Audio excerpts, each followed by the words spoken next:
कि लोकसभा चुनाव भी बेहद नजदीक है, तो इस बार भूमियार ब्राह्मण समाज के लोग जो हैं किसका साथ देने का मन बना रहे? इंडिया का साथ देंगे या इंडिया का साथ देंगे? मैम, जो हमारी बात करेगा, अच्छा, हमारे जो भूमियार ब्राह्मण को की बात करेगा, हम उनके साथ जाएंगे। तो जो भी पार्टी खुल के हमारे बारे में बात करेगी, चाहे वो INDIA या इंडिया, नहीं मैम, अच्छा। उन्होंने INDA, मैं ख्याल से उनको पूरा फुल फॉर्म भी बहुत लोगों को पता नहीं होगा इसका, हाँ। तो मैं INDIA ही कहूंगा उसको, इंडिया अच्छा। नहीं कहूंगा। इंडिया नहीं कहेंगे? क्यों नहीं कहिएगा इंडिया? मैम, INDA डॉट है ना, इंडिया एक हाँ। साथ है, और अच्छा। इंडिया में डॉट है, तो हम अच्छा। उसको इंडिया क्यों कहें? INDIA कहे नहीं कहें उसको? अच्छा। तो अब उसका हिंदी में क्या नाम है ये भी तो बता दें। अच्छा।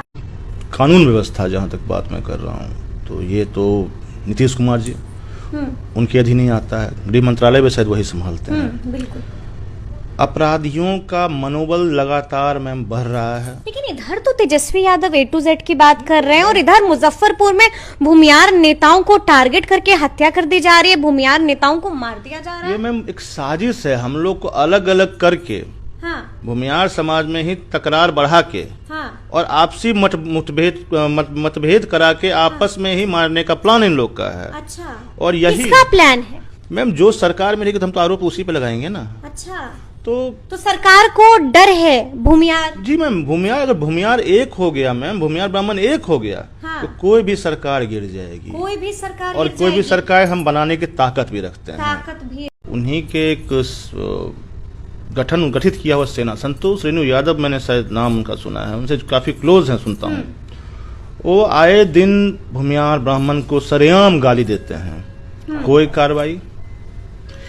क्या ऐसा करने में मैम उनकी तुरंत गिरफ्तारी नहीं होनी चाहिए? अगर तेजस्वी यादव को लगता है कि वो A to Z की बात करते, यहाँ तो जातिवाद खुल के वो कर रहे हैं। जब जातिवाद वो तेजस्वी यादव जातिवाद कर रहे हैं, मैम कर ही ना रहे हैं। अगर कोई उनके तरफ कोई एक्शन नहीं लिया जा रहा है उनकी तरफ से, मतलब अपने पार्टी का ये उनके खुद को मतलब सेनापति बोलता है संतोष रेणु यादव, तो क्या मैम उनके बयान पे उस पर एक्शन नहीं लेना चाहिए? लेना चाहिए। अभी खुलेआम कुछ घटना घटी थी, मेरे ख्याल से किसी पूरा दल बल के साथ कहीं चला गया एक सवर्ण जाति का एक कोई मुखिया था, उसके घर पे। मैम, किसी लोकतंत्र में कचहरी पुलिस ये भी होती है। अब ब्राह्मण और भूमियार समाज के लोगों को अब तो उनका हक मिल रहा है ना, अब तो हक तलफी नहीं हो रही है आप लोगों के साथ। कहाँ मैम, हक कहाँ मिल रहा है? उन्होंने बात कहा था, वो भी हमारे मंच पे आके, हमारी कोशिश पे, जब हमने बापू सभागार में उनको निमंत्रण दिया था और वो आए थे उस मंच पे, और उन्होंने कहा कि हाँ, हमारे पूर्वजों से जो गलती हुई इसकी हम माफी मांगते हैं, और माफी भी मांगी जी, एकदम खुलेआम पूरे मन से उन्होंने माफी मांगी थी और उन्होंने बात की थी। लेकिन उसके बाद एक दो बार उन्होंने कहा A to Z की बात की, उसके बाद उस शब्द को वो भूल गए हैं तेजस्वी यादव। मतलब जिस बात के लिए उन्होंने माफी मांगी थी, अब वो बात ही भूल गए हैं आप मैम।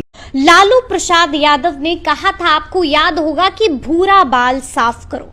आपको मालूम है कि ये बयान उन्होंने ब्राह्मण, भूमियार और कायस्थ समाज के लोगों को राजनीतिक रूप से अप्रासंगिक बनाने के लिए दिया था।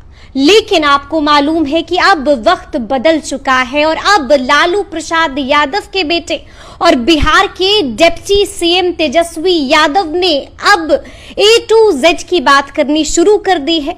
आपको मालूम है कि अब वो लगातार कहते हैं कि अब वो ब्राह्मण और भूमियार समाज के लोगों को गले लगाते हैं। तो अब इस बयान में कितनी सच्चाई है, और आखिर ये जो तब्दीली आई है इसके पीछे की वजह क्या है, आज हम इसी मौजू पर बातचीत करेंगे। और हमारे साथ इस मौजू पर बातचीत करने के लिए यहाँ पर मौजूद हैं ब्राह्मण भूमियार एकता समाज के नेता हैं सोनू शंकर जी। सबसे